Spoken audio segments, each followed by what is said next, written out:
사랑하는 믿음의 형제자매 여러분, 오늘 하루 평안하셨습니까? 분주하고 고된 일상 속에서 잠시 멈추어 우리 영혼의 쉼을 찾고 하나님의 말씀을 통해 새로운 힘을 얻는 귀한 시간이 되기를 소망합니다. 오늘 말씀을 듣기 전 잠시 여러분의 마음을 모아주시길 부탁드립니다. 이 말씀이 여러분의 마음에 와닿으셨다면 구독과 좋아요를 통해 이 은혜를 주변에 나누어 주세요. 여러분의 작은 손길이 지치고 힘든 또 다른 누군가에게는 하나님의 따스한 위로와 희망의 메시지가 될 수 있습니다. 주님의 이름으로 여러분의 삶에 평강이 가득하기를 축복합니다. 우리는 스트레스가 만연한 시대를 살아가고 있습니다. 마치 끝나지 않을 것 같은 팬데믹의 시간을 지나오면서 많은 이들이 지치고 불안한 마음으로 하루하루를 버텨내고 있습니다. 오늘 우리는 이처럼 힘겨운 시대를 살아가는 우리에게 꼭 필요한 지혜, 바로 예수님께서 직접 보여주신 삶의 방식을 통해 스트레스를 이겨내는 법을 배우고자 합니다. 오늘 나눌 주제는 예수님에게 배우는 회복 탄력성의 7가지 비밀입니다. 아마 한 번도 생각해보지 않으셨을 수도 있습니다. 하지만 성경은 우리에게 어려운 시기를 견뎌내는 모델로서 예수님을 바라보라고 분명히 말씀하고 있습니다. 우리는 그분의 회복 탄력성을 본받고 스트레스를 관리하신 그분의 모범을 따라야 합니다. 성경 히브리서 12장 1절에서 3절은 이렇게 증거합니다. 이러므로 우리에게 구름같이 둘러싼 허다한 증인들이 있으니 모든 무거운 것과 얽매이기 쉬운 죄를 벗어 버리고 인내로써 우리 앞에 당한 경주를 하며 믿음의 주요 또 온전하게 하시는 이인 예수를 바라보자. 그는 그 앞에 있는 기쁨을 위하여 십자가를 참으사 부끄러움을 개의치 아니하시더니 하나님 보좌 우편에 앉으셨느니라. 너희가 피곤하여 낙심하지 않기 위하여 죄인들이 이같이 자기에게 거역한 일을 참으신 일을 깊이 생각하라. 이 말씀이 우리에게 무엇을 말해주고 있습니까? 그 누구도 예수 그리스도보다 더 큰 스트레스를 경험한 사람은 없다는 것입니다.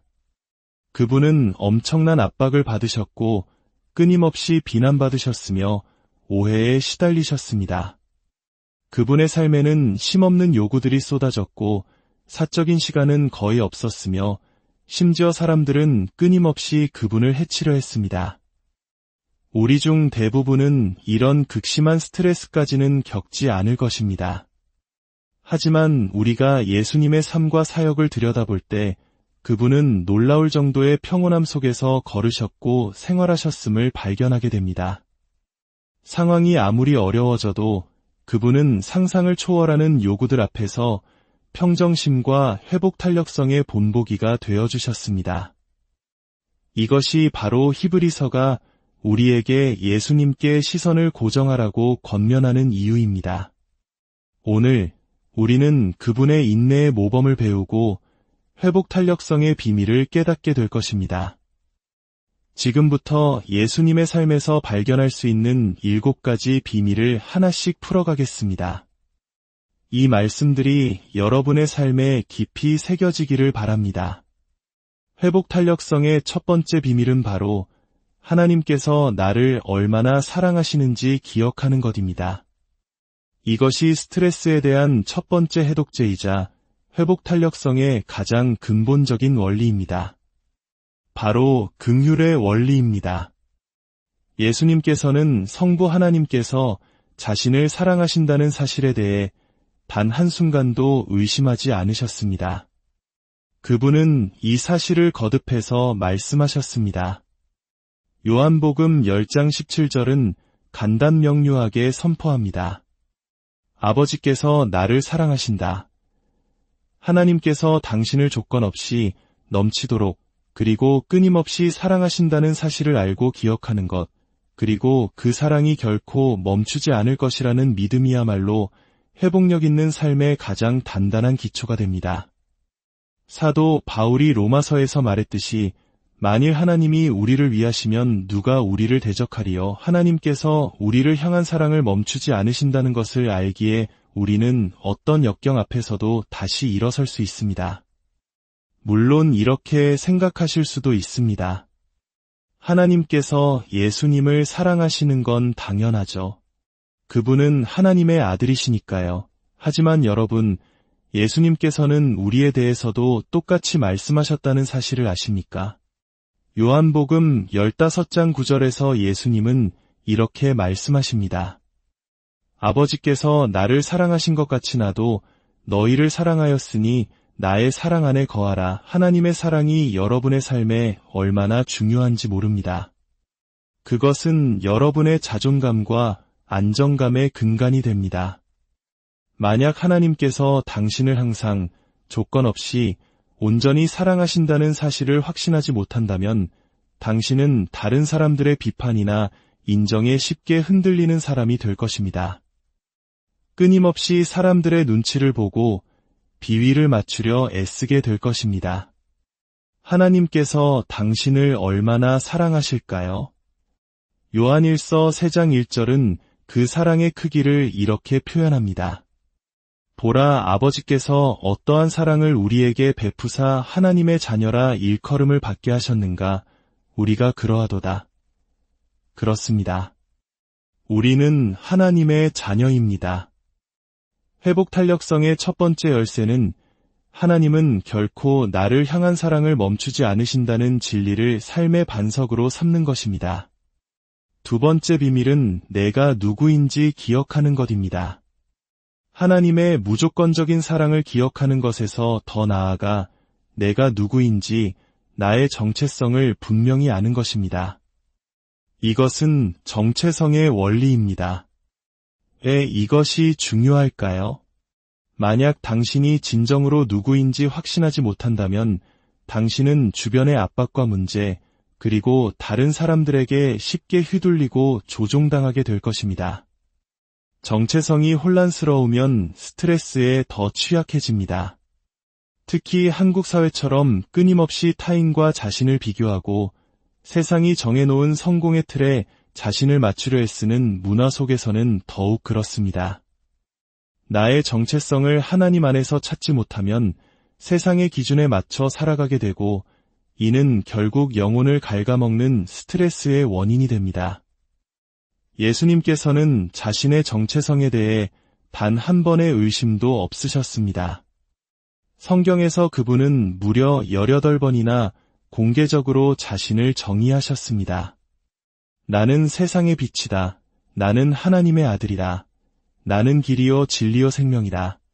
나는 생명의 빵이다. 와 같이 그분은 자신이 누구인지 정확히 알고 선포하셨습니다. 이것이 스트레스를 다루는데 왜 도움이 될까요? 요한복음 8장 18절에서 예수님은 내가 나를 위하여 증언하는 자가 되고 라고 말씀하십니다. 즉, 나는 다른 사람이 나를 누구라고 말해주는지에 의존하지 않는다. 나는 내가 누구인지 안다. 라는 의미입니다. 당신은 어떻습니까? 만약 다른 사람의 인정을 통해 자신의 가치를 확인하려 한다면 당신은 만성적인 스트레스에 시달릴 수밖에 없습니다. 당신이 누구인지 스스로 알지 못하면 다른 사람들이 당신을 멋대로 규정할 것입니다. 그들은 당신을 그들이 원하는 틀에 끼워 맞추려 할 것이고 이는 엄청난 스트레스를 유발합니다. 결국 당신은 가면을 쓴 채 진짜 당신이 아닌 다른 누군가를 연기하며 살아가게 될 것입니다. 스트레스는 당신이 아닌 다른 무언가가 되려고 할 때 발생합니다. 예수님께서는 나는 세상의 빛이다 라고 말씀하셨습니다. 그런데 마태복음 5장 14절에서 우리에게도 똑같이 말씀하십니다. 너희는 세상의 빛이라. 하나님께서 당신을 얼마나 특별하게 여기시는지 아십니까? 이 세상에 당신과 똑같은 사람은 아무도 없습니다.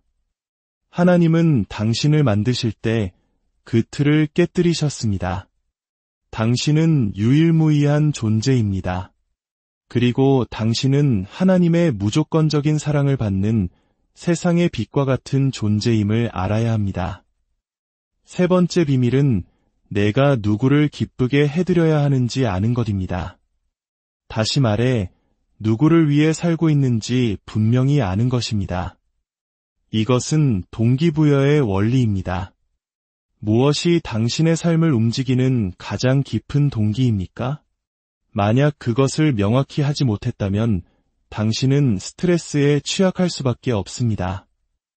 예수님께서는 한 사람이 두 주인을 섬기지 못할 것이니 라고 말씀하셨습니다. 모든 사람을 기쁘게 하려는 시도 자체가 스트레스의 거대한 원인입니다. 사실 그것은 불가능합니다. A그룹을 만족시키면 B그룹이 불만을 품고 B그룹을 행복하게 하면 다시 A그룹이 화를 냅니다. 심지어 하나님조차 모든 사람을 만족시킬 수는 없습니다. 누군가는 비가 오기를 기도하고 같은 날 다른 누군가는 맑기를 기도합니다. 사람들의 인정을 두려워하는 것은 덕과 같다고 성경은 말합니다. 바로 그 때문에 예수님은 요한복음 5장 30절에서 이렇게 말씀하셨습니다. 내가 아무것도 스스로 할 수 없노라. 나는 나의 뜻대로 하려 하지 않고 나를 보내신 이의 뜻대로 하려 함으로 예수님은 자신이 누구를 기쁘게 해드려야 하는지 정확히 알고 계셨습니다. 만약 당신이 하나님을 기쁘시게 하려 하지 않는다면 아마도 당신은 수많은 사람들을 기쁘게 하려고 애쓰고 있을 것입니다. 그저 나는 하나님을 기쁘시게 하는 데에만 집중하겠다고 결심하는 것이 훨씬 더 삶을 단순하게 만듭니다. 왜냐하면 하나님을 기쁘시게 하는 것은 언제나 옳은 일이기 때문입니다. 예수님은 오직 한 분의 관객, 즉 하나님 아버지를 위해 사셨습니다. 당신도 스트레스에 강해지길 원한다면 사도 바울처럼 이렇게 선포해야 합니다. 갈라디아서 1장 10절입니다. 이제 내가 사람들에게 좋게 하랴 하나님께 좋게 하랴. 내가 지금까지 사람들의 기쁨을 구하였다면 그리스도의 종이 아니니라. 네 번째 비밀은 나의 소명을 아는 것입니다. 스트레스에 강한 삶을 살기 원한다면 하나님과 단둘이 시간을 보내며 당신의 소명이 무엇인지 발견해야 합니다. 하나님께서 당신의 삶을 통해 무엇을 하도록 부르셨는지 정확히 믿고 알아야 합니다. 이것은 소명의 원리입니다. 이 소명이 당신의 마음속에 수정처럼 맑아지기 전까지는 스트레스에 더 쉽게 노출될 것입니다. 하지만 하나님께서 당신을 무엇으로 부르셨는지 알게 되면 동시에 당신을 무엇으로 부르지 않으셨는지도 알게 됩니다. 즉, 당신의 소명을 확신할 때 당신이 해야 할 일뿐만 아니라 당신이 신경 쓰지 않아도 될 일도 명확해집니다. 이것 또한 삶을 단순하게 만듭니다. 예수님은 요한복음 8장 14절에서 나는 내가 어디서 오며 어디로 가는 것을 알거니와 라고 말씀하셨습니다. 이것이야말로 목적이 이끄는 삶의 핵심입니다. 모든 인생은 무언가에 의해 이끌려갑니다. 어떤 사람은 죄책감에, 어떤 사람은 두려움에, 어떤 사람은 다른 사람들의 압박에 이끌려 살아갑니다. 당신의 삶은 압박에 의해 인도되거나 혹은 목적에 의해 인도될 것입니다. 선택은 당신의 몫입니다. 당신의 소명을 명확히 함으로써 당신은 다른 사람들의 계획이 아닌 하나님의 계획을 따라 살 수 있습니다. 야고보서 1장 8절은 말합니다. 두 마음을 품어 모든 일에 정함이 없는 자로다. 소명이 불분명하면 마음이 흔들릴 수밖에 없습니다. 다섯 번째 비밀은 가장 중요한 것에 집중하는 것입니다. 이것은 집중의 원리입니다. 당신이 어디로 가야 할지 알고 그 목표에 집중할 때 덜 중요한 것들에 의해 주의를 빼앗기지 않게 됩니다. 이것은 우선순위의 문제입니다.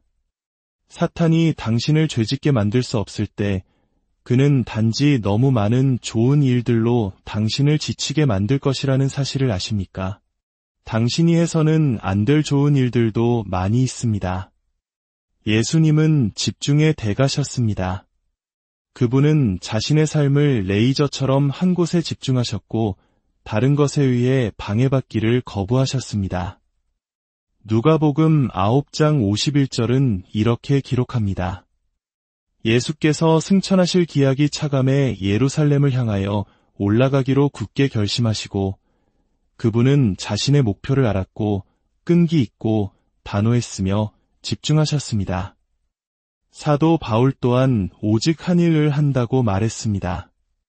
그는 내가 이것저것 40가지를 건드린다고 말하지 않았습니다. 당신의 삶이 영향력을 갖기 원한다면 집중이 핵심입니다. 6번째 비밀은 하나님과 홀로 시간을 보내는 것입니다. 이 비밀은 아마도 당신이 가장 적게 실천하고 있는 것일지도 모릅니다. 하지만 회복력 있는 영혼을 만들고 만성 스트레스를 관리하는데 절대적으로 필요한 것입니다. 바로 묵상의 원리입니다. 기도는 훌륭한 스트레스 해소제입니다. 그것은 당신의 짐을 내려놓는 방법 중 하나입니다. 성경은 예수님의 습관에 대해 말합니다. 누가복음 22장 39절입니다. 예수께서 나가사 습관을 따라 감람산에 가심에 제자들도 따라갔더니 여기서 습관이라는 단어에 주목하십시오. 습관은 반복과 실천을 통해 만들어집니다. 예수님께서는 바쁜 일정 속에서도 하나님과 단둘이 기도할 시간을 내는 것이 얼마나 중요한지 확신하셨습니다. 누가복음 5장 16절은 이렇게 증거합니다. 예수는 물러가사 한적한 곳에서 기도하시니라. 예수님께서 군중을 떠나 하나님과 홀로 만날 필요를 자주 느끼셨다면 우리는 얼마나 더 많이 그 시간이 필요하겠습니까? 하루를 스마트폰이나 TV 뉴스가 아닌 하나님과 함께 시작해 보십시오. 당신의 영혼의 뿌리를 그리스도 안에 내리고 그분을 당신 삶의 기초로 삼으십시오. 마지막 7번째 비밀은 지지를 위한 소그룹을 갖는 것입니다.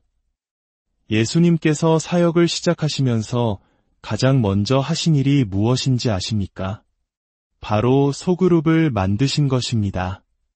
당신은 혼자서 스트레스를 감당하도록 창조되지 않았습니다.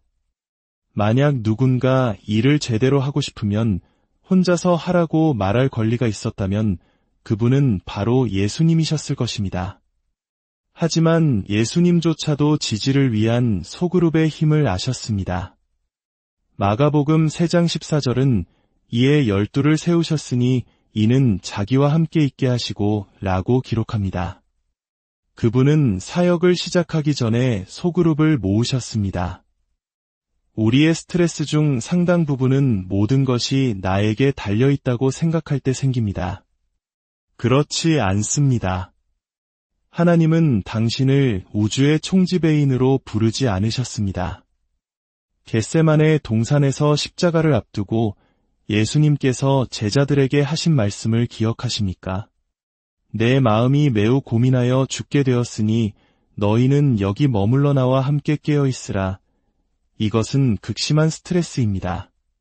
그리고 그에 대한 예수님의 처방은 나와 함께 있어 달라는 것이었습니다. 예수님조차도 위기의 순간에 함께 기도해줄 사람들과 소그룹의 지지가 필요하셨습니다. 교회 공동체 안에는 당신을 돕고 지지하고 격려하기를 기다리는 사람들이 있습니다. 겸손하게 도움을 요청하기만 하면 됩니다. 예수님께서 소그룹이 필요하셨다면 당신에게도 필요합니다. 말씀을 마무리하며 우리가 처음 읽었던 히브리서 12장의 구절을 다시 한번 묵상해 봅시다. 이 말씀은 우리에게 명확한 해답을 줍니다. 우리는 예수를 바라보자. 너희가 피곤하여 낙심하지 않기 위하여 참으신 이를 깊이 생각하라. 여러분, 역사상 세상의 무게를 자신의 어깨에 짊어진 분은 단 한 분, 바로 예수 그리스도뿐입니다. 그분이 바로 우리의 모델이십니다. 하지만 우리는 그분의 모델만 필요한 것이 아닙니다. 우리는 그분의 본보기를 넘어 구원자이신 예수님 그 자체가 필요합니다. 당신의 삶에 그분의 임재와 능력이 필요합니다. 마태복음 11장 28절에서 예수님은 오늘 우리에게도 똑같이 말씀하십니다. 수고하고 무거운 짐진 자들아 다 내게로 오라 내가 너희를 쉬게 하리라. 이것이 바로 구원의 초대입니다. 스트레스에 지쳐 있습니까? 포기하지 말고 이를 바라보십시오. 예수님의 초대는 여전히 유효합니다. 함께 기도하겠습니다. 하늘에 계신 아버지, 스트레스 해소를 위한 모델이 되어주실 뿐만 아니라 저희 스트레스의 근본적인 해답이 되어주시니 감사합니다. 저희에게는 구원자가 필요합니다. 이 시간 아직 예수님을 마음에 영접하지 않으신 분이 계시다면 조용히 따라 기도해 주십시오. 예수님, 지금 제 삶에 들어와 주십시오.